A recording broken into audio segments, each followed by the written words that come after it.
আমি সবসময় বলি, একদিন হলে একদিনই বলবো যে জীবনে সেজদা নাই আমি তারে মানুষ মনে করি না।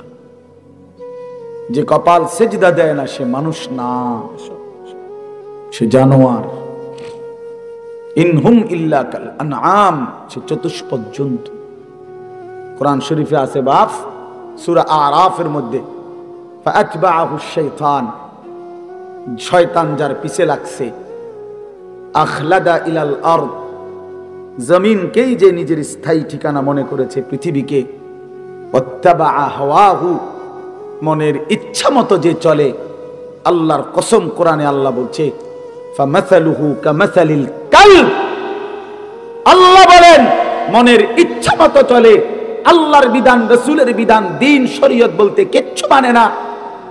এবং শয়তান যার অনুসারী, আল্লাহর পাক কোরআনে বলেন ফামাসালুহু কামাসালিল কালব। বলেন মাওলানা ইলিয়াস ভাই, আপনি বলেন এই আয়াতের অর্থ কি, এই শব্দের অর্থ কি?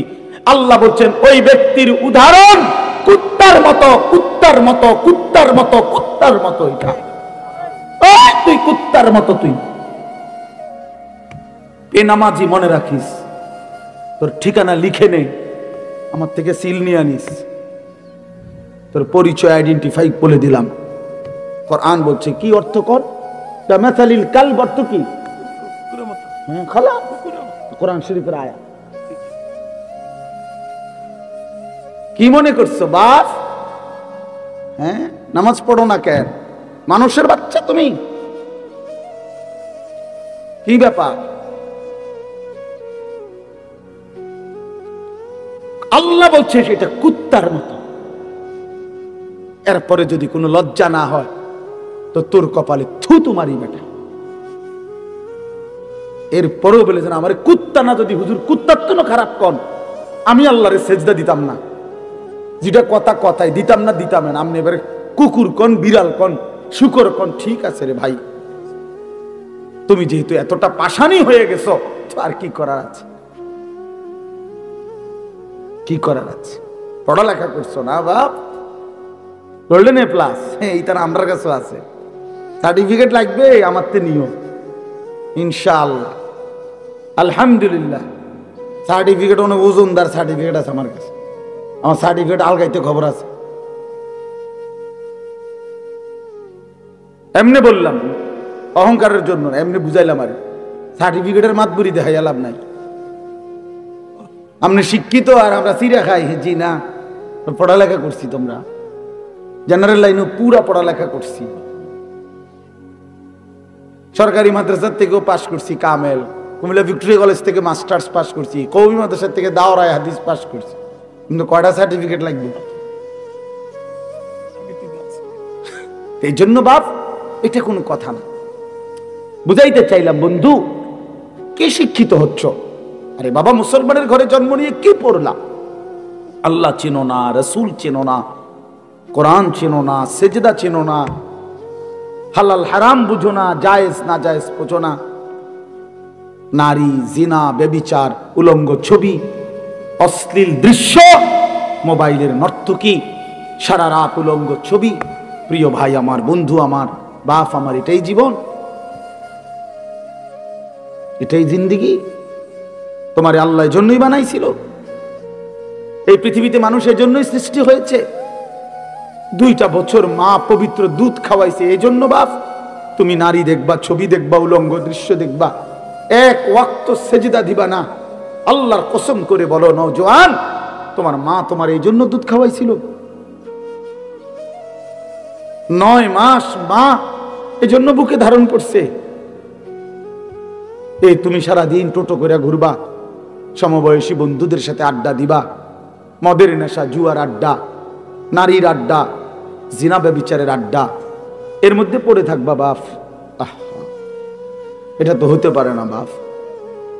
ইনসাফের সাথে যদি কেউ ভাবেন, ছেলেরা, বাপ আমার, ভাবো ভাই, বাবারাও ভাবেন, আপনার চোখের সামনে সন্তান নামাজ পড়ে না, সারাদিন মোবাইলে পড়ে থাকে, নারী, ছবি, অশ্লীল দৃশ্য, জিনা, ব্যভিচার, মদ, জুয়ায় আসক্ত থাকে। ওহ বাবা, আপনার জীবনের অর্জন কি? সন্তানের অর্জন কি? আপনি কি শিখাইলেন, হেতে কি শিখলেন? আপনি কি সন্তান গড়লেন? আমনের পরিচয় কি? বলেন, যদি বলেন হুজুর শুনে না, তো কোন সন্তান যদি আল্লাহর কথা না শুনে এরপরে তার জন্য কি করণীয় এমন কোন কর্মসূচি ইসলামে নাই, তো এটা জিঙ্গান, তো সেটা জিগাইলেন না কেন? আপনি দিয়ে অনকন যাক, বাদ দে, যাক, যা হয়েছে হয়েছে, বিদেশ জায়গা, কথা বলেন না কেন? তো আপনি দিয়ে কইলেন না, আপনি দিয়ে কইলেন সে বাদ দে, হয়েছে, পড়লে পড়ছে, না পড়লে নাই, হ্যাঁ নমাজ রোজাও নাই, কিচ্ছু না, যা বিদেশ পাঠাই দে। টিয়ার দরকার, টাকার দরকার, এতে মানুষ হোক বা না হোক, নামাজ পড়ুক বা না পড়ুক, আল্লাহ খোদা চিনুক বা না চিনুক, আমার টাকা দরকার। তার চাচা জমি বেচবো, টাকা রেডি না রাখলে ফট করে অন্য মানুষের কাছে বেচা লাগবে। বিল্ডিং দরকার, চার ডালাই দিব, দোতলা, ঘরে ফার্নিচার দরকার, টাকা দরকার। এক বাবার স্বপ্ন কি এটাই? তাহলে সন্তানকে আল্লাহ তাআলা আমাদের জন্য দিয়েছেন টাকা উপার্জনের মেশিন, কথা বলেন না কেন? তাহলে বলেন বাবা, ইনসাফের সাথে বলেন। এই জন্য আমার দোস্ত, আমার বন্ধু, আমরা প্রত্যেকেই ভাবা উচিত। আজকে কিশোর নওজোয়ান তোমরা, তোমাদের বাবারা এখানে বসা আছে, তোমরা আলহামদুলিল্লাহ অনেক ছেলে আসছো, তোমাদের কাছে অনুরোধ বাবা, তুমি তোমাকে নিয়ে ভাইবো, এই বন্ধুর কথা মনে করো, এই ভাইয়ের কথা মনে করো যে আমি এক ভাই তোমাকে বলছি, ভাই তুমি আমার ভাই, তুমি আমার সন্তান, তুমি নওজোয়ান, আমাদের আদরের। এত ছোট্ট বয়সে এত নারী দেখে ফেললা, 16 বছরে এত নর্তকী দেখে লেলা, মাত্র 16 বছর 18 বছর বয়সে এত উলঙ্গ ছবি দেখে ফেললা, মাত্র 16 বছরে এত জিনা ব্যভিচারের দৃশ্য দেখে ফেললা, আস্তাগফিরুল্লাহ। মাত্র 18 বছর না হতেই এত নারী, এত মেয়ে, এত অশ্লীলতা। আল্লাহর কোরআনে আল্লাহ তাআলা বলছেন বেবিচারীকে, আল্লাহর কসম কোরআন শরীফে আছে সূরা ফুরকানে, ইউদাআফ লাহুল আযাবু ইয়াউমাল কিয়ামাহ ওয়া ইয়াখলুদ ফীহি মুহানা। আল্লাহ সরাসরি বলছে বেবিচারী, জিনাকারকে, বেবিচারীকে আল্লাহ তাআলা বলছে তার আখিরাতে আমি আল্লাহ প্রত্যেকটা এই অপরাধের জন্য ডবল ডবল, রিডবল, দ্বিগুণ দ্বিগুণ শাস্তি দিতে থাকবো, এবং তাকে বেইজ্জতি করে, লাঞ্ছিত করে, লাথি দিয়ে তার জাহান্নামে ছুঁড়ে মারবো। বেটা,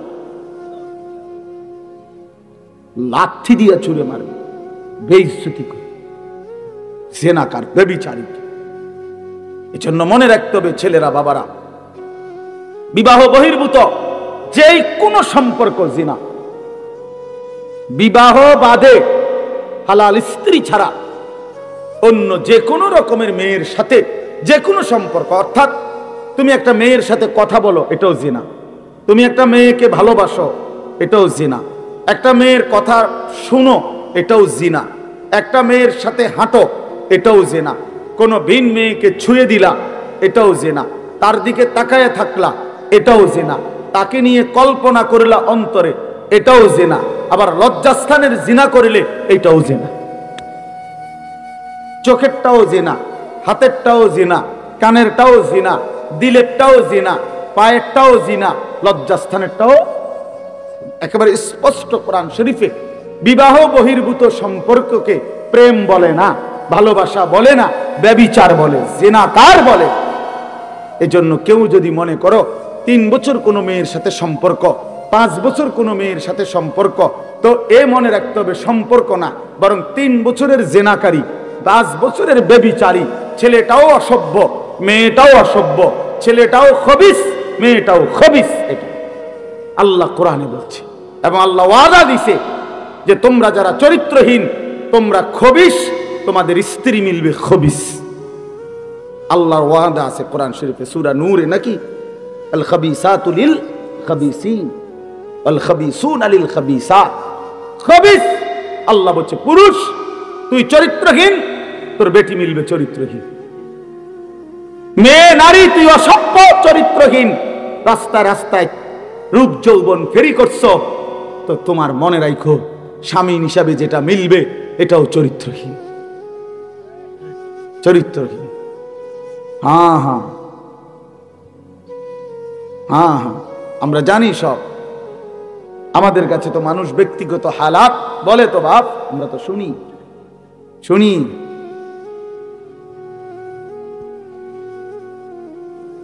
শুনি বাবা, নওজোয়ান ছেলেদের হালাতও শুনি, বিবাহ পরবর্তী পরকীয়ার আসক্তি, জিনা ব্যভিচারের আসক্তি, এটাও আমরা জানি ব্যভিচারী। এজন্য আল্লাহ কোরআনে বলছে ইন্নাহু কানা ফাহিশাতান ওয়া সাআ সাবিলা। আল্লাহ বলছে ওয়ালা তাকরাবুজ জিনা, আমার বান্দা জিনা ব্যভিচারের কাছেও যেও না, নিশ্চয়ই এটা অশ্লীলতা, বড় বেশি মন্দ রাস্তা। এজন্য মনে রাখতে হবে ছেলেরা, বাবারা, বিবাহ বহির্ভূত যেই কোন সম্পর্ক জিনা, বিবাহ বাদে হালাল স্ত্রী ছাড়া অন্য যে কোনো রকমের মেয়ের সাথে যে কোনো সম্পর্ক, অর্থাৎ তুমি একটা মেয়ের সাথে কথা বলো, এটাও জিনা। তুমি একটা মেয়েকে ভালোবাসো, এটাও জিনা। একটা মেয়ের কথা শুনো, এটাও জিনা। একটা মেয়ের সাথে হাঁটো, এটাও জিনা। কোনো ভিন মেয়েকে ছুঁয়ে দিলা, এটাও জিনা। তার দিকে তাকায় থাকলা, এটাও জিনা। তাকে নিয়ে কল্পনা করলা অন্তরে, এটাও জিনা। আবার লজ্জাস্থানের জিনা করিলে এটাও জিনা। চোখেরটাও জিনা, হাতেরটাও জিনা, কানেরটাও জিনা, দিলেরটাও জিনা, পায়েরটাও জিনা, লজ্জাস্থানেরটাও। একেবারে স্পষ্ট কোরআন শরীফে বিবাহ বহির্ভূত সম্পর্ককে প্রেম বলে না, ভালোবাসা বলে না, ব্যভিচার বলে, জিনাকার বলে। এজন্য কেউ যদি মনে করো 3 বছর কোনো মেয়ের সাথে সম্পর্ক, 5 বছর কোনো মেয়ের সাথে সম্পর্ক, তো এ মনে রাখতে হবে সম্পর্ক না, বরং 3 বছরের জিনাকারী, 5 বছরের ব্যভিচারী। ছেলেটাও অসভ্য, মেয়েটাও অসভ্য, ছেলেটাও খবিস, মেয়েটাও খবিস। এটা আল্লাহ কোরআনে বলছে, এবং আল্লাহ ওয়াদা দিছে যে তোমরা যারা চরিত্রহীন, তোমরা খবিস, তোমাদের স্ত্রী মিলবে খবিস।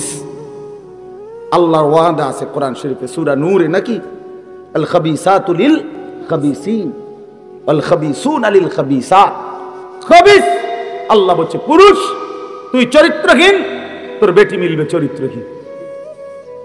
মেয়ে নারী তুই অসভ্য চরিত্রহীন, রাস্তায় রাস্তায় রূপ যৌবন ফেরি করছো, তো তোমার মনে রাখো স্বামী হিসাবে যেটা মিলবে এটাও চরিত্রহীন।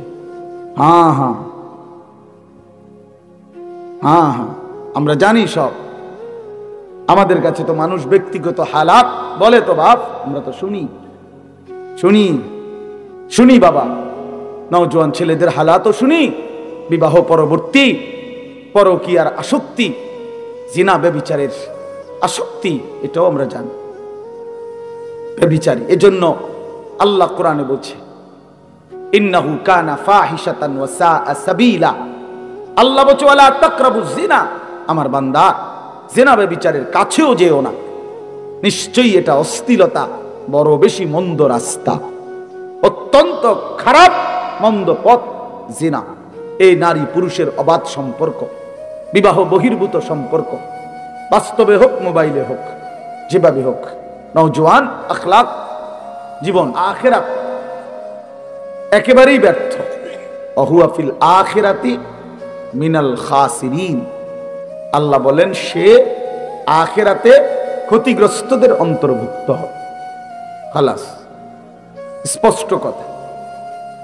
আল্লাহ তাআলা বলেন সমস্ত কাফের বেঈমান কিয়ামতের দিন তাদের যাবতীয় কর্মকাণ্ড, তাদের জীবনের সমস্ত কর্ম মিজানের পাল্লায় যখন ওজনের জন্য দেয়া হবে, ফালা নুকিমু লাহুম ইয়াউমাল কিয়ামাতি ওয়াজনা। আল্লাহ বলেন সেটা কিয়ামতের দিন এক বিন্দুও ওজন হবে না, 100 গ্রামও হবে না, 200 গ্রামও ওজন আসবে না, কোনো ওজন হবে না। এটা ব্যর্থ, খাসারা মানে লস, ব্যর্থ। এজন্য বললাম ভাই, এটা ইনসাফের সাথে ভাবা উচিত। ইসলামী একমাত্র ধর্ম, ইসলামী আল্লাহর পছন্দ। অনাগত কিয়ামত পর্যন্ত পৃথিবীতে ইসলামী একমাত্র আল্লাহর মনোনীত। অতএব এতটা নিশ্চিত ধর্ম আল্লাহ তাআলা আমাদেরকে দিলেন, এবং এটাই একমাত্র গ্রহণযোগ্য বললেন। সেই ধর্ম, সেই ধর্মের বিধান, আল্লাহর কোরআন, রাসূলুল্লাহ সাল্লাল্লাহু আলাইহি সাল্লামের সুন্নাহ, হাদিস প্রতিনিয়ত প্রত্যাখ্যান করা, আমাদের জীবন থেকে সরিয়ে দেওয়া। আমি মুসলমানই রইলাম কেমনে? আমার পরিচয় মুসলিম হলো কিভাবে বলেন? কোন যুক্তিতে? 365 দিন এক বছরে যে কোনো দিন ফজরের নামাজ পড়ে নাই, তার মুসলমান পরিচয় বাকি থাকলো কিভাবে? 30 বছর ধরে যে সুদ খায় লাগাতার সবসময় এক নিয়মে, তার মুসলমান পরিচয় বাকি থাকলো কিভাবে বলেন? প্রিয় ভাই, যারা প্রতিদিন 5 ওয়াক্ত নামাজ পড়ে না, নওজোয়ান তোমরা পড়ো না, তোমাদের মুসলিম পরিচয় টিকলো কিভাবে? ইনসাফের সাথে বলো ভাইয়া। কোনদিন যার কপালে সেজদা জোটে না, সারা দিন রাত নারী ছবি, মদ, জুয়া, জিনা, ব্যভিচার, অশ্লীল দৃশ্য, অসভ্যতা, নোংরামি, এই যাদের জীবন, এই জীবনে মুসলিম পরিচয় টিকলো কিভাবে? এই মুসলমান হলো কিভাবে? মুসলমান তো দূরে থাক, এ তো মানুষও না। বুট বাদামও খাইও না ভাই, এটাও অভদ্রতা। শতভাগ মনোযোগী হইলে ভালো আল্লাহর কথার প্রতি। একবারে বুট বাদাম খাওয়া উচিত কেন উচিত না? যেই কোনো প্রাইমারি স্কুলে কেউ যদি দেখে ক্লাস 1-এর বাচ্চাও পড়ার সময় টিচার যখন ক্লাস করে তখন সে বুট বাদাম খায় না, তাহলে এই সাধারণ বাংলা, অঙ্ক, ইংরেজির হাট্টিমাটিম পড়া বা সামান্যটুকু পড়ার জন্য যদি বাচ্চা এতটা অ্যাটেনশন হয়, তো আল্লাহর কোরআন শুনবার জন্য এর চাইতে কতটা বেশি মনোযোগী হওয়া উচিত? আমি আল্লাহর কথা শুনতেছি আর বুট খাইতেছি, এটা তো তামাশা না, এটা তো অবহেলা বোঝা যায়, অবজ্ঞা বুঝায়, গাফলতি বুঝায়, খামখেয়ালি বুঝায়। ভাইয়া, এটা শেখা উচিত, সব সময়ের জন্য এটা মনে রাখা উচিত। এই বুট বাদাম চটপটির দোকান মাহফিলের সাথে বাধ্যতামূলক বানায় নিছে, এটা দেখতে দেখতে এই রসম চালু হয়ে গেছে। এখন সব জায়গার মাহফিলে এই দোকানদারদেরকে ডিঙ্গাইয়া, ঠেইলা, ধাক্কাইয়া, মানে কষ্ট কইরা তারপরে প্যান্ডেলে আসতে হয়, ওয়াজে আসতে হয়। মাঝ পথে অনেক ছেলে আটকায়া যায়, হয়তো রওনাই দিছিল মাহফিলে, বাবা মাও জানে, বাড়ির থেকে বলে আসছে মারে, মা ওয়াজে যাইতেছে, কিন্তু বেচারা এই চটপটি এবং বুট বাদামের দোকানে আটকায় গেছে। অফো, সামান্য 10 টাকার বুট, 30 টাকার এক প্লেট চটপটি তারে আল্লাহর কথা থেকে বঞ্চিত করে দিছে, তারে আখিরাতের সন্ধান থেকে বঞ্চিত করে দিছে। কি পরিমাণ ব্যর্থ মানুষ, কি পরিমাণ কাপুরুষ, অপদার্থ এটা। 20 টাকার কাছে হারিয়ে গেছে, 50 টাকার কাছে হারিয়ে গেছে, আল্লাহকে প্রত্যাখ্যান করে দিছে, নামাজকে পরিত্যাগ করে দিছে।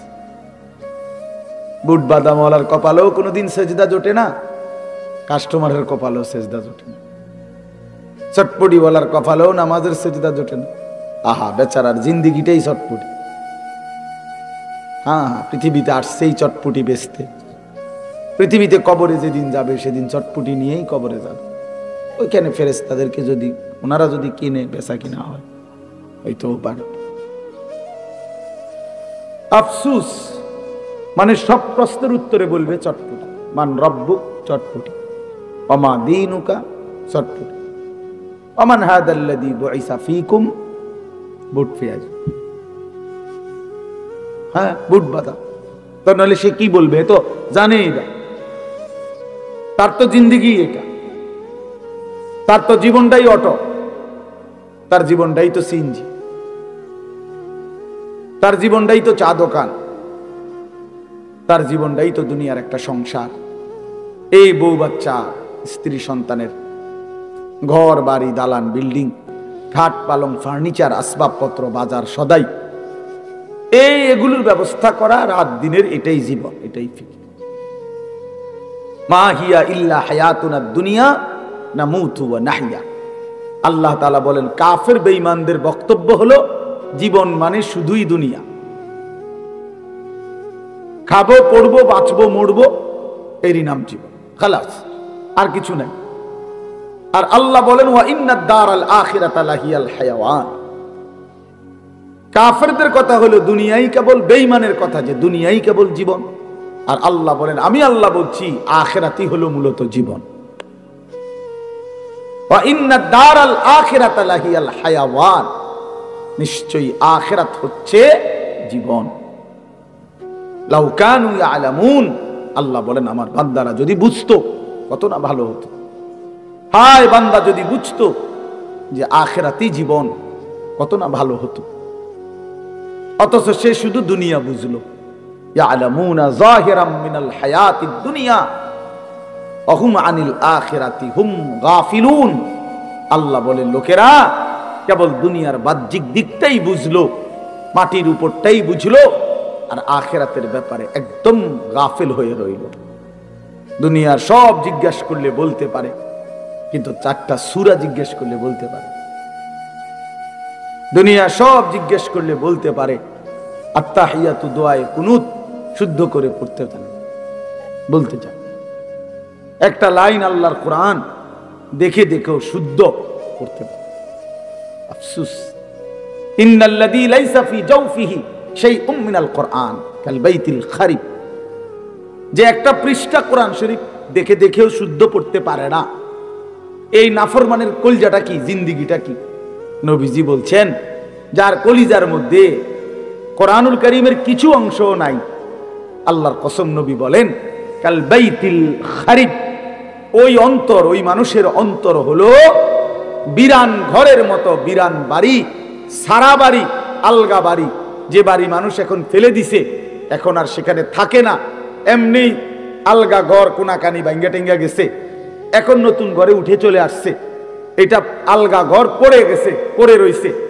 এরকম বিরান ঘরে, যে ঘরে মানুষ থাকে না এখন আর, কুকুর থাকে, বিড়াল থাকে, সাপ থাকে, বিচ্ছু থাকে, কেঁচো থাকে, টিকটিকি থাকে, পিঁপড়া থাকে, ইত্যাদি ইত্যাদি, এরকম কুকুর, বিড়াল, সাপ, বিচ্ছুর ঘর এখন মানুষ থাকে না। আল্লাহর কসম, চাচাদেরকেও বলি, বাবাদেরকেও বলি, বয়স্কদেরকেও বলি, যারা আল্লাহর কোরআন পড়তে পারেন না, চাচা মিয়া, জাডা মিয়া, আমনে ঘরেও বলি, ছেলেরা তোমাদেরকেও বলি, আল্লাহর রাসূল বলেন ওই মানুষটার দিলে মানুষ বসবাস করে না, জানোয়ার বসবাস করে, কুকুর, বিড়াল, সাপ, বিচ্ছু বসবাস করে ওই দিলের মধ্যে, ওই দিলে মানুষ বসবাস করে না। কাল বাইতিল খারিব, ওটা খারবান, খারবান। সৌদি আরব যারা কেউ যদি কেউ থাইকা থাকেন মধ্যপ্রাচ্যে, আরব দেশে ছিলেন, তারা তো এটা বুঝবেন যে খারবান, আল্লাহ খারবান মানে এটা নষ্ট, বাদ, খারবান বাতিল, আর কি এটা, এই খারবান, এই লোক খারবান। নবীজি বলছে এই লোক ফালতু, এই লোক একেবারে আকামলা, এই ভাত খাইছে আর বন খাইছে আর বিড়ি খাইছে আর গপ মারছে, এই জিন্দেগি। এক জীবন ভাত তরকারি খাইছে, শেষ বয়সে আর বন আর বিড়ি খায় আর সাদো আর গপ, কাম নাই, ওরা কিছু জানে না, ওরা কি পড়বে, ওটা আখেরাতেই চিনে না, চিনেই চা দোকান, উনি চিনেই বন বিড়ি, উনি চিনেই গল্প সল্প। আস্তাগফিরুল্লাহ, আল্লাহ আমাদেরকে মাফ করে দেন, আল্লাহ আমাদেরকে বুঝ দান করে। এই জন্য দোস্ত, আমি প্রথম যে কথাটা বলে শুরু করলাম, অর্থ হলো এই কথাটা বলতে চাচ্ছিলাম যে ইসলাম তাইলে কার জন্য, কোরআন কার জন্য? ফাবিআইয়ি হাদিসিন বা'দাহু ইউমিনুন, আল্লাহ তাআলা বলে বান্দা ফাবিআইয়ি হাদিসিন বা'দাহু ইউমিনুন, এই কোরআনকে দেখাইয়া আল্লাহ বলছে বান্দা বলো তো এরপরে ফাবিআইয়ি হাদিস, আর কোন কথা এই কোরআনের পরে আমি আল্লাহ বললে তুমি আমার কথা মেনে নিতা? এর চাইতে দামি আর কি বললে, এর চাইতে আর কি দামি বললে? ও ভাই দেন একটু চাপায় দাও, দাও বাবা, নওজোয়ান তোমরা একটু 1 ইঞ্চি আগায় দাও, দাঁড়াও বাবা দাঁড়াও, কষ্ট করো বাপ, আগায় দাও, একটু আগাও, সবাই জায়গা দাও, ইনশাআল্লাহ তোমার দ্বারা দ্বারা একজন ভাইও যদি বসতে পারে তার পুরা বসার সওয়াব তুমি পাইবা ইনশাআল্লাহ। আসো আগায় আসো বাপ, সবাই নড়ো। এই যে নড়লা না সে তো ঘাটতারামি করলাম।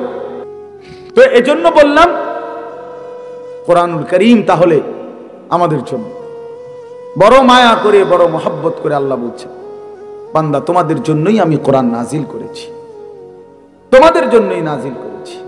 এই কথাটাই বললাম, ছেলেরা বাবারা সবাই ভাইবেন। আল্লাহ জিজ্ঞেস করছে বান্দা ফাবি আইয়ি হাদিসিম বাদাহু ইউমিনুন, এরপরে আর কোন কথা, আইয়ি হাদিস কোন কথা, বাদাহু এই কোরআনের পরে আমি বললে তুমি কোন কথা বললে ঈমান আনতা, বলো বান্দা। কোরআনের চাইতে দামি আর কি বলতাম? জিব্রাইলের চাইতে দামি আর কাকে দিয়ে পাঠাইতাম? মুহাম্মদ আরবি আমার বন্ধুর চাইতে প্রিয় আর কার কাছে দিতাম?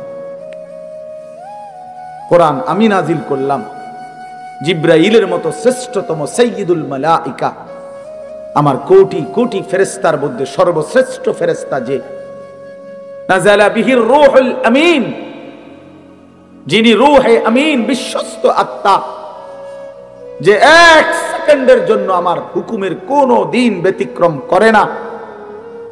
জি কুওয়াতিন, যে জিব্রাইল ভীষণ শক্তিওয়ালা, ভীষণ শক্তিশালী হযরতে জিব্রাইল, এমন দামি ফেরেশতা দিয়ে আমি নাজিল করলাম, আমি আল্লাহ নাজিল করলাম। আর আমার কুল কায়নাতের সবচেয়ে প্রিয় বন্ধু, আমার কলিজার টুকরা, আমার হাবিব, আমার মাহবুব, আমার সবচেয়ে প্রিয় জনের কাছে কোরআন নাজিল করলাম, আমার সেই প্রিয় রাসূল। এরপরে বান্দা আমি আর কেমনে আয়োজন করতাম? আমি আল্লাহ নাজিল করলাম, জিব্রাইলকে দিয়ে পাঠাইলাম, শ্রেষ্ঠতম বন্ধুর কাছে নাজিল করলাম, এরপরে আর কি করতাম? রাসূলকেও পাত্তা দিলা না, আমাকেও পাত্তা দিলা না, জিব্রাইলকেও পাত্তা দিলা না, তাহলেও বান্দা কি করলাম? আল্লাহ জানতে চাইছে, জানতে চাইছে বাপ। ফাবি আইয়ি হাদিসিন বাদাহু ইউমিনুন একটা বললাম, এই কথাটা আমার সব সময়, আমি আমার সব বয়ানে শুনছেন না, এটা আমি অসংখ্যবার বলি, এই কথা আমার বেশি দিলে লাগে যে আল্লাহ পাক কেমনে কইলেন মায়া করে যে বান্দা এরপরে আমি আর কোন কিতাব নাজিল করতাম? বলো না বান্দা, আমি আর কোন কথা বলতাম? আমার মতো মাওলা, আমার মতো মালিক, আমি আর কি বলতাম বলো? আমি আর কেমনে বললে তুমি মানতা? ওফো, এই কথা যদি সামনাসামনি বলে কি অবস্থা হবে দোস্ত?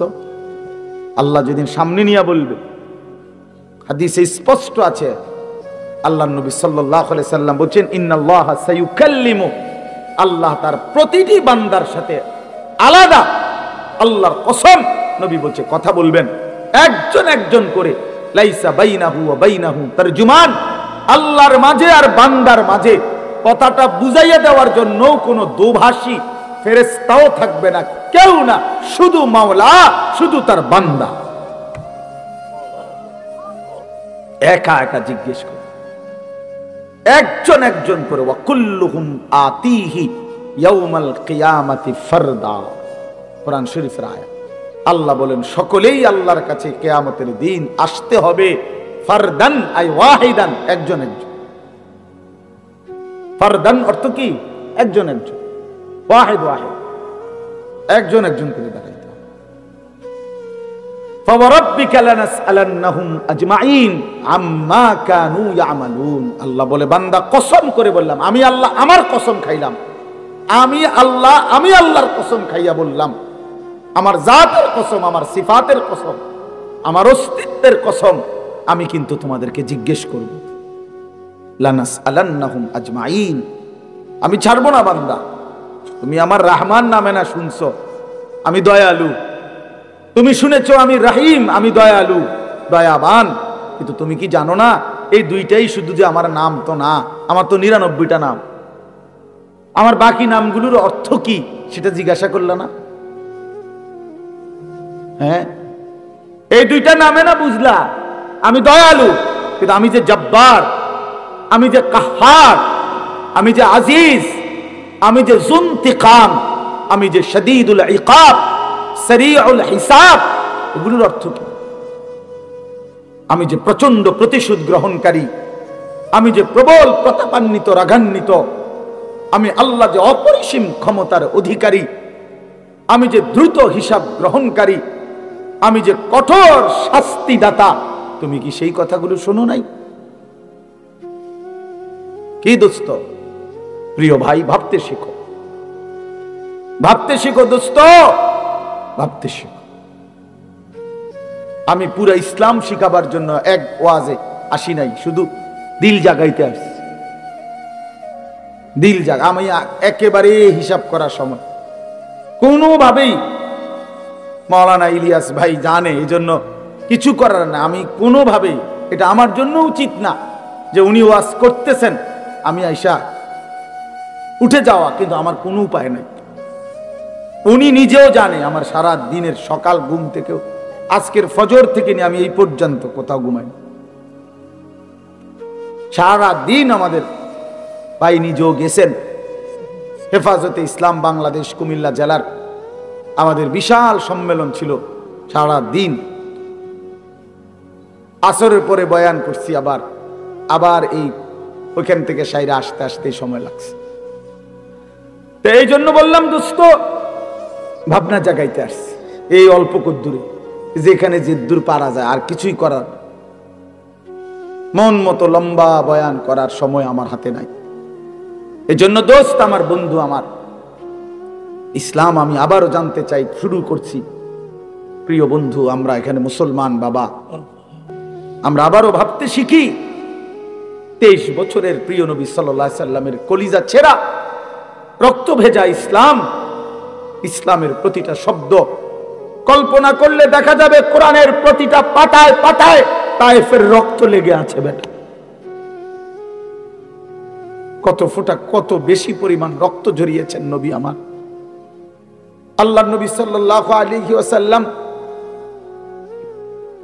হযরত আয়েশা রাদিয়াল্লাহু তাআলা আনহা একদিন নবীজিকে জিজ্ঞেস করছিল, ইয়া রাসূলুল্লাহ, দ্বীনের জন্য পূর্ববর্তী নবীরা কত কষ্ট সয়েছেন, একটা ঘটনা শুনে নবীজির। এরপরে বললেন, নবী সাল্লাল্লাহু আলাইহি সাল্লাম বললেন, আল্লাহর কসম আয়েশা, ১৬ লক্ষ আম্বিয়া কেরাম যে পরিমাণ কষ্ট সয়েছেন, তোমার স্বামী মুহাম্মদ আরবি তায়েফে তার চাইতে বেশি কষ্ট সয়েছে। এক তায়েফের পাথরের আঘাতে আমার পুরাটা শরীর ঝাঁঝরা হয়ে গেছে। আমার একটা পাথর মারে নাই, দুইটা পাথর পারে নাই। তায়েফের সর্দাররা সরাসরি আদেশ করছে, কিতাবে আছে, তায়েফের 3 জন বিখ্যাত সর্দার, আব্দে ইয়ালিল, মাসউদ, হাবিব, এই 3টা বেঈমান কাফের সর্দার তায়েফের, তাদের সমস্ত কিশোর গ্যাং, সমস্ত কিশোর তরুণ নওজোয়ানদেরকে লাগায় দিছে যে নাউজুবিল্লাহ, এই লোকটা পাগল, ওরে যত পারো পাথর মেরে এই এলাকা থেকে তাড়ায়। তো বাচ্চাদেরকে যখন নেতায় আদেশ করে, তখন কি আর হুঁশ থাকে? এখন আর বাধা দিবে কে? যারা বাধা দিবে তারাই তো আদেশ করছে মারতো। কথা বোঝেন নাই? বড়রা না থামাইবার কথা, ওরাই তো বলছে কি মার, পাথর মার। এখন মারাটা কেমন মারা মারছে, কেমন মারা মারছে। হযরত মাওলানা তারেক জামিল সাহেব ওনার বয়ানে বলছিলেন, নবী সাল্লাল্লাহু আলাইহি সাল্লামের মক্কার জীবনে সবচেয়ে বড় শত্রু যারা ছিল, বিরোধিতাকারী, তন্মধ্যে অন্যতম একজন ব্যক্তি ছিল উতবা, আবু জাহেল, আবু লাহাব, উতবা। এই যে উতবা একজন কাফের সর্দার, সিনিয়র সর্দার, মক্কার কুরাইশদের মধ্যে বড় লিডার ছিল, মৃত্যু পর্যন্ত যে নবীজির বিরোধিতাই করছে। বদরের যুদ্ধের দিন সে মারা গেছে, নিহত হয়েছে বদরের যুদ্ধে। এই উতবা কুরাইশ কাফেরদের সর্দার। সে আল্লাহর নবী সাল্লাল্লাহু আলাইহি সাল্লাম যখন তায়েফ থেকে ফিরে আসা, এই রক্ত মাখা শরীর নিয়া নবীজি তায়েফের সীমানা পার হয়ে একটা খেজুর আঙ্গুরের বাগান, মক্কার কাছাকাছি, মক্কা এবং তায়েফ কাছাকাছি, এই মক্কার সীমানার কাছাকাছি একটা আঙ্গুরের বাগানে ঢুকছে। নবী সাল্লাল্লাহু আলাইহি সাল্লামের দেহ মোবারক থেকে তখন রক্ত ঝরছিল। হযরত যায়েদ ইবনে হারেসা, নবীজির পালক পুত্র, তিনি সাথে ছিলেন।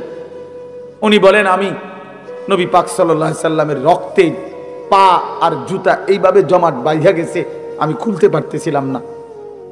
নবীজির পবিত্র দেহ থেকে রক্ত, হযরত যায়েদ বলেন, আমি আমার নিজের গায়ে মাখতেছিলাম। এই সময় এই বাগানে বসা অবস্থায় নবীজির এই দুশমন উতবা এই উতবা এই বাগানের মালিক ছিল। এই উতবা ঘটনাচক্রে সেই প্রথম নবীজিকে এই রক্তাক্ত অবস্থায় দেখছে। সে ওই সময় বাগানে ছিল, নিজ বাগানে। আল্লাহর কসম কিতাবে লিখছে এবং হযরতের জবানও আমি শুনছি, এই উতবা যে কোনোদিন কালেমা পড়ে নাই বাপ, তখনও কাফের, পরেও কাফের, কিন্তু ওই নবীজির ওই তায়েফের রক্ত মাখা শরীর দেখে আল্লাহর কসম উতবার মতো বেঈমান চিৎকার দিয়া উঠছে আর কাইদা উঠছে, চোখের পানি ছেড়ে দিছে আর বলছে, তায়েফবাসী আমার ভাতিজারে এত মারা কেমনে মারলা? 11 বছর আমরা তার বিরোধিতা করি। নবীজি 11তম বছর নবুয়তের তায়েফ গেছিলেন। 40 বছর থেকে 51 বছর, এই 11টি বছর আমরা ভাতিজার বিরোধিতা করি ঠিক, কিন্তু তাকে তো এইভাবে কোনোদিন মারি নাই। একে তিন ভাতিজারে এমনি মারলা, মানুষ বুঝি দুশ্মনকে এভাবে মারে? কাফেরের কলিজা পর্যন্ত বেটা চোখের পানি চলে আসছে।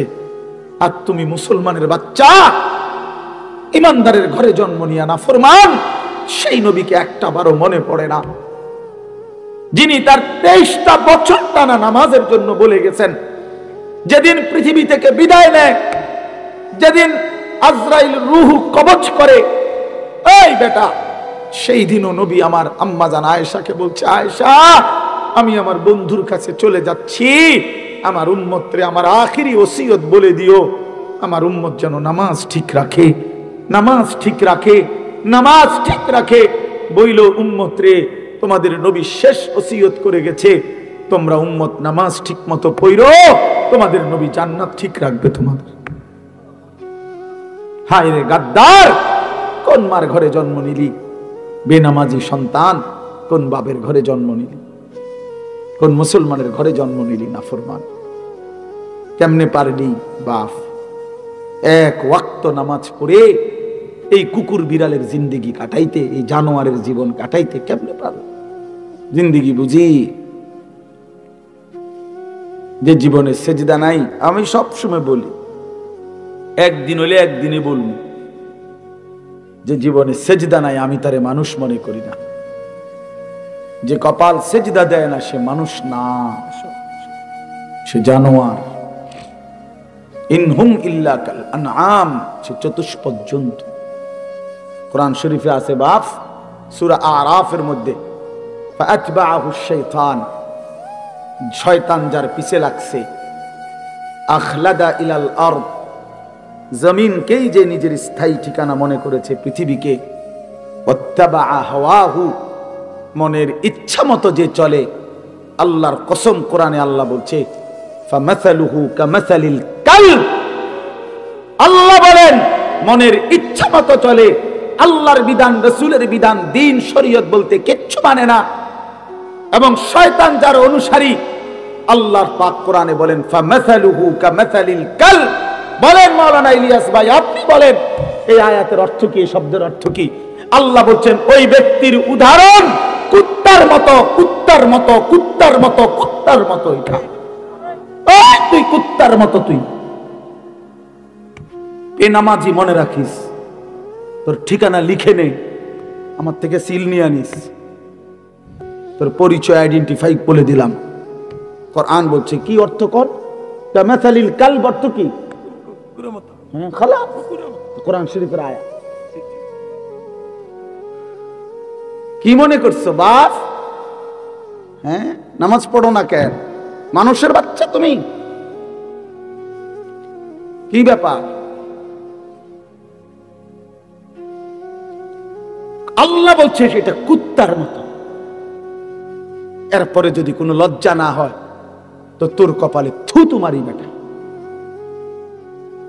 এরপরেও বলেছেন আমার কুত্তা না, যদি হুজুর কুত্তার তো খারাপ কন, আমি আল্লাহরে সেজদা দিতাম না।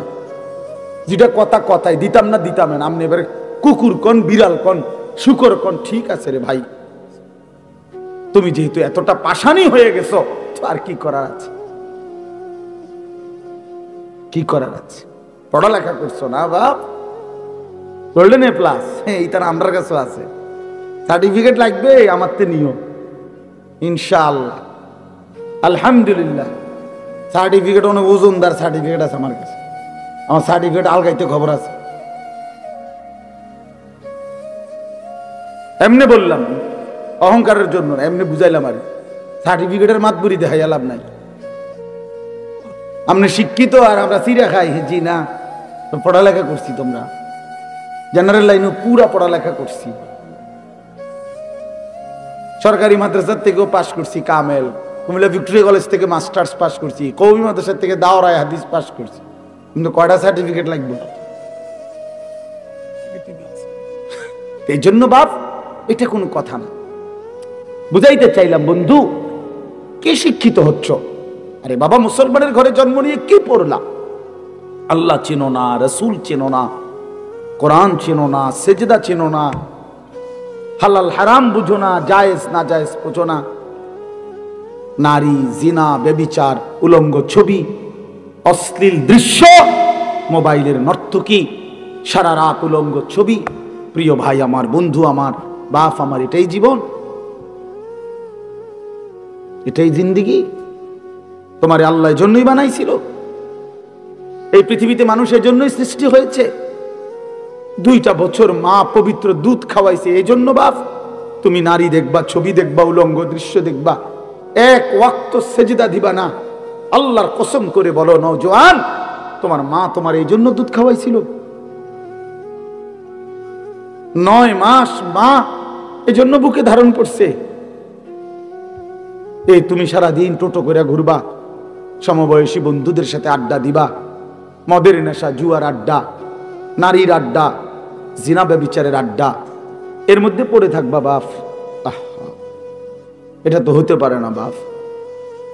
ইনসাফের সাথে যদি কেউ ভাবেন, ছেলেরা বাপ আমার ভাবো ভাই, বাবারাও ভাবেন, আপনার চোখের সামনে সন্তান নামাজ পড়ে না, সারাদিন মোবাইলে পড়ে থাকে, নারী, ছবি, অশ্লীল দৃশ্য, জিনা ব্যভিচার, মদ জুয়ায় আসক্ত থাকে। ও বাবা, আপনার জীবনের অর্জন কি? সন্তানের অর্জন কি? আপনি কি শিখাইলেন, হেতে কি শিখলেন? আপনি কি সন্তান গড়লেন? আপনার পরিচয় কি বলেন? যদি বলেন হুজুর শুনে না, তো কোন সন্তান যদি আল্লাহর কথা না শুনে, এরপরে তার জন্য কি করণীয় এমন কোন কর্মসূচি ইসলামে নাই? তো এটা জিঙ্গান, তো সেটা জিগাইলেন না কেন? আপনি দিয়ে অনকন যাক, বাদ দে, যাক, যা হয়েছে হয়েছে, বিদেশ যাইবে,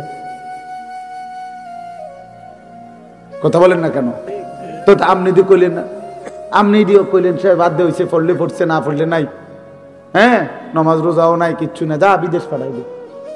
টেয়ার দরকার, টাকার দরকার, এতে মানুষ হোক বা না হোক, নামাজ পড়ুক বা না পড়ুক, আল্লাহ খোদা চিনুক বা না চিনুক, আমার টাকা দরকার। তার চাচা জমি বেচবো, টাকা রেডি না রাখলে ফট করে অন্য মানুষের কাছে বেচা লাগবে। বিল্ডিং দরকার, ছাদ ঢালাই দিব 2 তলা, ঘরে ফার্নিচার দরকার, টাকা দরকার।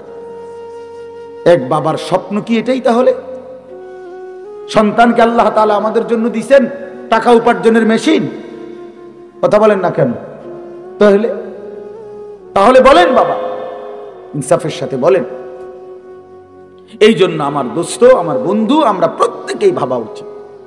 আজকে কিশোর নওজোয়ান, তোমরা, তোমাদের বাবারা এখানে বসা আছে, তোমরা আলহামদুলিল্লাহ অনেক ছেলে আসছো, তোমাদের কাছে অনুরোধ বাবা, তুমি তোমাকে নিয়ে ভাইবো, এই বন্ধুর কথা মনে করো, এই ভাইয়ের কথা মনে করো, যে আমি এক ভাই তোমাকে বলছি, ভাই তুমি আমার ভাই, তুমি আমার সন্তান, তুমি নওজোয়ান, আমাদের আদরের।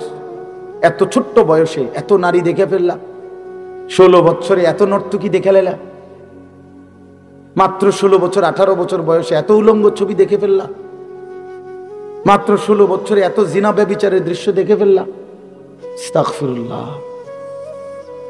মাত্র 18 বছর না হতেই এত নারী, এত মেয়ে, এত অশ্লীলতা। আল্লাহর কোরআনে আল্লাহ তাআলা বলছেন, ব্যভিচারীকে আল্লাহর কসম কোরআন শরীফে আছে সূরা ফুরকানে, ইউদাআফ লাহুল আযাবু ইয়াওমাল কিয়ামাহ ওয়া ইয়াখলুদ ফীহি মুহানা। আল্লাহ সরাসরি বলছে, ব্যভিচারী, জিনাকারকে, ব্যভিচারীকে আল্লাহ তাআলা বলছে তার আখিরাতে আমি আল্লাহ প্রত্যেক প্রত্যেকটা এই অপরাধের জন্য ডবল ডবল রিডবল দ্বিগুণ দ্বিগুণ শাস্তি দিতে থাকবো এবং তাকে বেইজ্জতি করে লাঞ্ছিত করে লাথি দিয়ে তার জাহান্নামে ছুঁড়ে মারবো। এটা লাথি দিয়ে ছুঁড়ে মারবো, বেইজ্জতি করে, জেনাকার, ব্যভিচারী। এজন্য মনে রাখতে হবে ছেলেরা, বাবারা, বিবাহ বহির্ভূত যেই কোনো সম্পর্ক জিনা, বিবাহ বাদে হালাল স্ত্রী ছাড়া অন্য যে কোনো রকমের মেয়ের সাথে যে কোনো সম্পর্ক, অর্থাৎ তুমি একটা মেয়ের সাথে কথা বলো, এটাও জিনা। তুমি একটা মেয়েকে ভালোবাসো, এটাও জিনা। একটা মেয়ের কথা শুনো, এটাও জিনা। একটা মেয়ের সাথে হাঁটো, এটাও জিনা। কোনো ভিন মেয়েকে ছুঁয়ে দিলা, এটাও জিনা। তার দিকে তাকায় থাকলা, এটাও জিনা। তাকে নিয়ে কল্পনা করলা অন্তরে, এটাও জিনা। আবার লজ্জাস্থানের জিনা করিলে এটাও জিনা। চোখেরটাও জিনা, হাতেরটাও জিনা, কানেরটাও জিনা, দিলেরটাও জিনা, পায়েরটাও জিনা, লজ্জাস্থানেরটাও। একেবারে স্পষ্ট কোরআন শরীফে বিবাহ বহির্ভূত সম্পর্ককে প্রেম বলে না, ভালোবাসা বলে না, ব্যভিচার বলে, জিনাকার বলে। এজন্য কেউ যদি মনে করো 3 বছর কোনো মেয়ের সাথে সম্পর্ক, 5 বছর কোনো মেয়ের সাথে সম্পর্ক, তো এ মনে রাখতে হবে সম্পর্ক না, বরং 3 বছরের জিনাকারী, 5 বছরের ব্যভিচারী। ছেলেটাও অসভ্য, মেয়েটাও অসভ্য, ছেলেটাও খবিস, মেয়েটাও খবিস। এটা আল্লাহ কোরআনে বলছে, এবং আল্লাহ ওয়াদা দিছে যে তোমরা যারা চরিত্রহীন, তোমরা খবিস, তোমাদের স্ত্রী মিলবে খবিস। আল্লাহর ওয়াদা আছে কোরআন শরীফে, সূরা নূরে নাকি, আল খাবিসাতু লিল খাবিসিন ওয়াল খাবিসুনা লিল খাবিসাত। খবিস আল্লাহ বলছে পুরুষ তুই চরিত্রহীন, তোর বেটি মিলবে চরিত্রহীন। মেয়ে নারী তুই অসভ্য চরিত্রহীন, রাস্তায় রাস্তায় রূপ যৌবন ফেরি করছো, তো তোমার মনে রাখো স্বামী হিসাবে যেটা মিলবে এটাও চরিত্রহীন। চরিত্রহীন। হ্যাঁ হ্যাঁ হ্যাঁ হ্যাঁ, আমরা জানি সব। আমাদের কাছে তো মানুষ ব্যক্তিগত হালাত বলে, তো বাপ আমরা তো শুনি শুনি।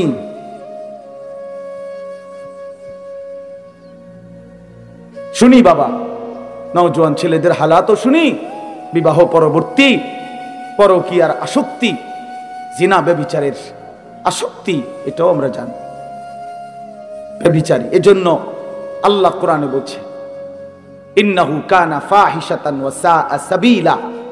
আল্লাহ বলছে ওয়ালা তাকরাবুজ জিনা, আমার বান্দা জিনা ব্যভিচারের কাছেও যেও না, নিশ্চয়ই এটা অশ্লীলতা, বড় বেশি মন্দ রাস্তা, অত্যন্ত খারাপ মন্দ পথ জিনা। এই নারী পুরুষের অবাধ সম্পর্ক, বিবাহ বহির্ভূত সম্পর্ক, বাস্তবে হোক মোবাইলে হোক, যেভাবে হোক, নওজোয়ান আখলাক জীবন। মানুষের সবচেয়ে বড় সম্পদ তার আখলাক, তার চরিত্র। এ প্লাস, গোল্ডেন এ প্লাস, এটাকে ইনসান বলে না, মানুষ বলে না, উত্তম চরিত্রকে মানুষ বলে। আখলাককে বলে মানুষ, আখলাককে বলে মানুষ, আখলাককে মানে মানুষ। কোরআনুল কারীমের মধ্যে আল্লাহ তাআলা বলছেন, নবী সাল্লাল্লাহু আলাইহি ওয়াসাল্লাম বলছেন লা ইয়াজনি জানি হিনা ইয়াজনি ওয়া হুয়া মুমিন। আল্লাহর কসম, এটা হাদিস। নবীজি বলছে কোন ব্যভিচারী, জিনাকার, কোন নারী পুরুষের অবৈধ অশ্লীল কাজ যে করে, আল্লাহর নবী বলছে খোদার কসম সে মুমিন থাকে না, বেঈমান হয়েছে। বেঈমান, এটা বেঈমান, এটা বেঈমান, এটা জানোয়ার। লা ইয়াশরাবুল খামরা হিনা ইয়াশরাবু ওয়া হুয়া মুমিন। নবীজি বলছে মদখোর, নেশাখোর, গাঁজাখোর, ফুট্টাখোর, বাবাখোর, ডাইলখোর, হারামখোর, ইয়াবাখোর, এই নাফরমান যখন নেশা করে, রাসূল বলে সে তখন মুমিন থাকে না। কি এটাই তো অর্থ নাকি? লা ইয়াশরাবুল খামরা হিনা ইয়াশরাবু ওয়া হুয়া মুমিন। নবীজি বলছে লা তাশরাবিল খামরা, উম্মত নেশা করো না, মদ খেও না। কেন? ইন্নাহা উম্মুল খাবাইস। কেননা নেশা, মদ, মাদক, এটা সমস্ত খবিসের মূল। আরো শুনবেন ছেলেরা, বাবা আরো শুনো, হাদিস শোনো, রাসূলের হাদিস শোনো। আল্লাহর নবী বলেছেন ওমান শারিবাল খামরা তারাকাস সালাহ, যে নেশা করে তার সবগুলো নামাজ ছুটে যায়। এক, দুই, পরেরটা বলতে আমার সাহসে কুলায় না। এর পরের অংশটা আমার কাছে বলতেই কষ্ট হয়। উফ, নবীজি সাল্লাল্লাহু আলাইহি সাল্লাম বলেন ওয়া ওয়াকা আলা আম্মাতিহি ওয়া খালাতিহি, যে নেশা করে, এই নেশাখোর অল্প সময়ের ব্যবধানে আপন খালা, মামা, ফুফি, মামি, ফুফি, চাচি, খালাতো বোন, মামাতো বোন, ফুফাতো বোন, চাচাতো বোন, এমন ঘনিষ্ঠ আপন আত্মীয়ার সাথে জিনা এবং ব্যভিচার করতে উদ্যত হয়। এই ব্যভিচারীর হাতে, এই মদখোরের হাতে আপনজন নিরাপদ থাকে না। এই জানোয়ারের হাতে আপনজন নিরাপদ থাকে। রাসূল বলছেন, এত মিথ্যা হইতে পারে না। কে বলছেন এটা? নবী সাল্লাল্লাহু আলাইহি সাল্লাম বলছেন। ভাবতেছেন বিষয়টা কেমন কঠিন, কেমন জটিল, কেমন জটিল। এই পৃথিবীতে 3টা ভাই বোন, 4টা ভাই বোন বড় বেশি স্পর্শকাতর, চরিত্রহীনতার অবাধ সুযোগ মিলে যায় যদি অভিভাবকের কঠোর নজরদারি না থাকে। এই 4টা ভাই বোন, খালাতো বোন, মামাতো বোন, চাচাতো বোন, ফুফাতো বোন, এই 4 খালা বোন, ভাই বোন, খালাতো ভাই বোন, চাচাতো ভাই বোন, ফুফাতো ভাই বোন, মামাতো, এই 4টা ভাই বোন দেখতে তো অনেক ভালো, আপনজন, কিন্তু এই আপনজনের ছেলে মেয়েকে যদি অবাধ সুযোগ দেওয়া হয়, আল্লাহর কসম এর পরবর্তী গন্তব্যই জিনা ব্যভিচার। জিনা ব্যভিচার। এজন্য ওই মা হাসরের ময়দানে কাঠগড়ায় দাঁড়াইতে হবে যে তার মেয়েকে এমন ছেলের সাথে সম্পর্ক করতে দিছে। ওই বাবাকে কাঠগড়ায় দাঁড়াইতে হবে যে তার ছেলেকে এমন অসৎ সম্পর্কের দিকে ঠেলে দিছে। এজন্য দোস্ত, নওজোয়ান, মদের নেশা থেকে ফিরো ভাই, নারীর নেশা থেকে ফিরো। আল্লাহর নবী বলছেন ফাত্তাকুদ দুনিয়া ওয়াত্তাকুন নিসা। নবীজি বলছেন উম্মত, দুনিয়ার ধোঁকা থেকে বেঁচে থাকো, নারীর ধোঁকা থেকে বেঁচে থাকো। বেপর্দা নারীর হাসি না, আগুন। বেপর্দা নারীর শরীর, রূপ, যৌবন, এটা যৌবন না, শরীর না, এটা আগুন। এটা আগুন, এটা আগুনের গোলা, এটা আগুনের টুকরা, এটা জাহান্নামের আগুন, এটা জাহান্নামের আগুন। এই জন্য আমি অনুরোধ করছি, আমার ছেলেরা, আমার সন্তানেরা, আমার বাবারা, আমার ভাইরা, আমার বন্ধুরা, তোমরা ফিরে আসো বাপ। একটা উদ্দেশ্য নিয়ে এই আয়াতটা পড়ছি, এবার আমি এটা বললেই আমার কথা শেষ।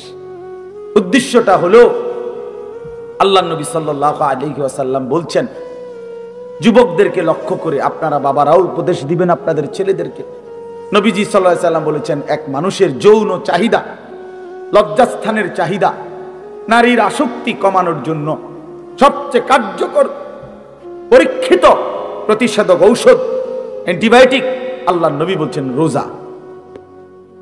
ফাইন্না সাওমা লাহু বিজাউন, নিশ্চয়ই রোজার মধ্যেই রয়েছে যৌন শক্তি নিয়ন্ত্রণের, যৌবনের চাহিদা নিয়ন্ত্রণের প্রতিষেধক। রাসূলুল্লাহ সাল্লাল্লাহু আলাইহি ওয়াসাল্লাম বলছেন, কোন যুবক যদি নিয়মিত রোজা রাখে, ধারাবাহিকভাবে রোজায় অভ্যস্ত হয়, মাহে রমজান সামনে, একটা মাস যত্ন নিয়ে যদি সে সুন্দর করে রোজা রাখে, একটা মাস যদি সে আল্লাহর সাথে ওয়াদাবদ্ধ হয়ে, চুক্তিবদ্ধ হয়ে, যে মালিক আমি ওয়াদা দিলাম, যা হয়েছে ভুল হয়েছে মাওলা, আমার পিছনের জিন্দেগি আমি ভুল করেছি, তওবা করে এবারের রমজান আমি রোজার মাধ্যমে আমার চরিত্র হেফাজতের সিদ্ধান্ত নিলাম, আমি আর নাফরমানি করব না, 5 ওয়াক্ত নামাজ পড়বো, রোজা রাখবো, ইফতার, সাহরি, তারাবি 20 রাকাত, তাহাজ্জুদ, দোয়া, মুনাজাত, রমজানটা সুন্দরভাবে জীবনটা কাটাবো মাওলা। আল্লাহর কসম, আল্লাহ ওয়াদা দিছে বান্দা লাআল্লাকুম তাত্তাকুন, তাহলে আমি 1 মাসেই তোমাকে, 1 রোজাতেই তোমারে মুত্তাকি বানায় দিব, ঈদের চাঁদ উঠলে জান্নাতে উঠায় দেব। ঈদের চাঁদ উঠলেই জান্নাতে দিয়ে দেব। 1 মাস, 30 দিন, 31 দিনে যাবে না, 30 দিনে ফ্লাইট। ইয়া আইয়ুহাল্লাযীনা আমানু হে ঈমানদারগণ, যেন রব্বুল আলামিন বললেন মুমিন ঈমানের পাসপোর্টটা আমার হাতে দাও। আল্লাহ বললেন বান্দা ঈমানের পাসপোর্ট আমার কাছে দাও, আমি নিলাম। এবার কুতিবা আলাইকুমুস সিয়ামু কামা কুতিবা আলাল্লাযীনা মিন ক্বাবলিকুম, আমি রব্বুল আলামিন তোমার উপরে রোজা ফরজ করলাম, পূর্বসূরীদের উপরেও ফরজ করেছিলাম। এই একটি মাস তুমি আমার হুকুম মেনে মাহে রমজানের কদর করে রোজা এবং রোজার সাথে সম্পৃক্ত যাবতীয় বিধান সর্বোচ্চ মনোযোগ দিয়ে গুনাহ থেকে পবিত্র থেকে পালন করো বান্দা। একটা মাস সময় নিলাম, পাসপোর্টও আমি জমা নিলাম। আল্লাহ বলেন যদি ঠিক মতো 30 দিন যত্ন নিয়ে মাহে রমজান কদর করো, রোজা রাখো, গুনাহ থেকে বাঁচো, লাআল্লাকুম তাত্তাকুন, 30 দিনের ভিতরেই তোমাকে আমি মুত্তাকি বানিয়ে দেব। আর যে মুত্তাকি হবে উইদ্দাত লিল মুত্তাকিন, আল্লাহ বলে জান্নাত বানানোই হয়েছে মুত্তাকিদের জন্য।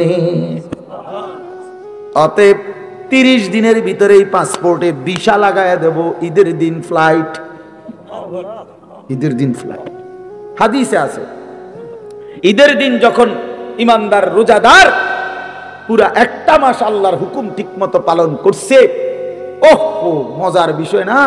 ইমানদার যখন ঈদগাহে রওনা দেয়, নামাজের জন্য রওনা দেয়, ঈদের নামাজ পড়ার জন্য, তো খোদার কসম আল্লাহ ফেরেশতাদেরকে ডাক দিয়ে বলে, ফেরেশতারা আচ্ছা বলো তো, কোন শ্রমিক তার মনিবের কোন আদেশ, তার কাজ, তার মেহনত যদি সে পূর্ণ আদায় করে তাহলে তার বিনিময় কি হয়, প্রতিদান কি? তখন ফেরেশতারা বলে, মাওলা কোন শ্রমিক যদি তার মনিবের কর্ম মেহনত ঠিক ঠিক আদায় করে শতভাগ, তাহলে তাকে পারিশ্রমিক হতে দিবেন পূর্ণ, এটাই তো ইনসাফ। তারে যেটা কথা যেটা দেন না এটাই দিবেন, পুরো টাকা কম দিবেন না, কারণ সে তো কি করে নাই, ফাঁকি দেয় নাই। আল্লাহ তখন বলে, আল্লাহর কসম ফেরেশতারা তোমাদেরকে সাক্ষী রেখে, ওয়া ইজ্জতি ওয়া জালালি ওয়া ইরতিফা'i মাকানি ওয়া উলুব্বে মাকানি, আমার ইজ্জতের কসম, আমার মর্যাদার কসম, আমার সুউচ্চ সুমহান সম্মানের কসম, আমি আল্লাহ তোমাদেরকে সাক্ষী রেখে বললাম, আমি আমার এই ঈমানদার রোজাদার যারা রোজার হক আদায় করছে, আমি তাদেরকে আজ ঈদের ময়দানে মাফ করে দিলাম, মাফ, পারিশ্রমিক দিলাম, যা। তখন হাদিস আছে ফেরেশতারা বলে, ইয়া আইয়ুহান নাস, হে লোক সকল, শুনো খুশখবরি, আমরা এইমাত্র নিজ কানে শুনছি, ইন্নাল্লাহা কাদ গাফারা লাকুম, তোম করে আল্লাহ মাফ করে দিছে, তারজিউ রাশিদিনা ইলা রিহালিকুম, অতএব তোমরা খুশি খুশি চিত্তে তোমাদের নিজ নিজ ঘরে ফিরে যাও। যা, একটু পরে বিমান আসবে, উঠবা, জান্নাতের ফ্লাইটে উঠবা। ফ্লাইট হয়ে গেছে, ভিসা লাগিয়ে গেছে, বলেন আলহামদুলিল্লাহ। এই জন্য দোস্ত বাবা সবাই মিলে মাহে রমজান সামনে, একদম সামনে, একদম সামনে, একদম সামনে। আর সর্বোচ্চ 30-31 দিন হবে না, এই সর্বোচ্চ 30 থেকে 31 দিনের ব্যবধানে মাহে রমজান, মাহে রমজান। অতএব আমার শায়েখ আল্লামা মুফতি মুশতাকুর নবী কাসেমি হুজুর বলে, সামনে আছে 30 দিন মাহে রমজানের শুভ দিন। হুজুর এটা সবসময় প্রতিদিন বলে, মা সামনে আছে 31 দিন রহমত মাগফিরাতের শুভ দিন, নাজাতের শুভ দিন, শবে কদরের শুভ দিন, জান্নাত লাভের শুভ দিন, গুনাহ মাফের শুভ দিন। ছোটবেলায় এই একটা উদাহরণ শুধু শুনেন, আপনারা একটু বয়স্করা যারা দেখছেন, ছোটবেলায় আমরাও দেখছি। ছোটবেলায় আগে আমরা ছোট্ট থাকতে যেটুকু যখন বুঝেছিলাম, 10-12 বছর বয়সে আমরা দেখছি, তখন তো দেশি মুরগি, বাড়ির ফালুন্না মুরগি দিয়েই মেহমানরা আপ্যায়ন করত। তো সকালবেলা 7টা-8টা বাজে মুরগি ছেড়ে দিছে বাড়িতে, আমার নানার বাড়িতে আমি বহুত দেখছি। এখন মনে করেন 10টা-11টার দিকে নাতিন জামাই আইছে, হ্যাঁ মেয়ের জামাই আইছে বেড়াইতে, মেহমান আইছে, এখন মুরগি ধরবো কেমনে? মুরগি তো ছেড়ে দিছে 8টা বাজে, তো তখন নিয়ম ছিল, আমার নানার বাড়িতে দেখতাম পুরা বাড়ির চার ঘর আমার মামারা, তো বাইর হইবার রাস্তা একটা, মানে একটা বাড়ির থেকে একটাই দরজা, টিনের দরজা ছিল, এইটার গোড়ার মধ্যে জাল লাগাইতো, জাল এরকম জাল টানাইতো, আর এই বেড়িতে মিল্লা পুরা বাড়ির থেকে মুরগিটারে দৌড়াই আইনা সব দিক থেকে এখান দিয়ে আইনা বাইর করার চেষ্টা করতো। মুরগি যখন এদিক দিয়ে দৌড় দিত, জালে আটকায় যেত, তখন ধরতো। ওইটা দেখছি আমরাও ধরছি। এর রমজানে এমন, রমজানে আল্লাহ নবী বলছেন আল্লাহ জাহান্নামের সব দরজা বন্ধ করে দেয়, সমস্ত শয়তান শেকলে বন্দি করে দেয়, শুধু জান্নাতের দরজা খোলা থাকে। আল্লাহ বলে, যেন বান্দা জাহান্নামের দরজা বন্ধ, শয়তান শিকলে বন্দি, তোমারে কেউ নষ্ট করতে পারবে না, জাহান্নামেও ফেলতে পারবে না। যেন দিয়ে রাস্তা পাও তুমি হাঁটা শুরু করো, যেখান দিয়েই ঢুকো শুধুই জান্নাত, শুধুই জান্নাত, শুধুই জান্নাত। কারণ দরজা খোলা তো শুধু জান্নাতের। তুমি যেন দিয়ে যাও, কুড়ি দিয়ে আইও, আর চৌমুনি দিয়ে আইও, আশুগঞ্জ দিয়ে আইও, আর ভৈরব দিয়ে আইও, কুমিল্লা দিয়ে আইও, আর চীন দিয়ে আইও, জাপান দিয়ে আইও, আর লন্ডন দিয়ে আইও, শুধু কি দরজা খোলা? শুধু কিসের? জান্নাত। অতএব শুধু জান্নাত, শুধু জান্নাত। এই জন্য দোস্ত বন্ধু, মেহেরবানি করে এবারে রমজান আসন্ন, এই রমজানে তোমরা যুবক যদি আমার কথা একটু বুঝে থাকো, প্রিয় ভাই, নিজেরে জানোয়ার বানায়ও না, নিজেরে কুকুর বিড়াল বানায়ও না, ইনসান বানাও, মানুষ হও, মুসলমান হও। মায়ের দুধের হক দিতে হবে, মায়ের পেটের হক দিতে হবে, মায়ের 9 মাসের কষ্টের প্রতিদান দিতে হবে। বাপ, এতটা অস্থির হইও না বাপ। মদের আড্ডা, জুয়ার আড্ডা, নারীর আড্ডায় জিন্দগি শেষ করে দিও না আমার বাপ। চলো রমজানকে সামনে রেখে ওয়াদা করো যে ইনশাআল্লাহ 5 ওয়াক্ত নামাজ পড়বো, ইনশাআল্লাহ নারী, ছবি, মদ, জুয়ার আসক্তি থেকে বাঁচবো ইনশাআল্লাহ। কাজে খামখেয়ালি করো না, হাসি ঠাট্টা করে উড়ায় দিও না। আল্লাহ তাআলা আমাদের যুবকদেরকে, বাবাদেরকে, ভাইদেরকে, আজকের মাহফিলের ইন্তেজামওয়ালাদেরকে মাফ করে দেয়।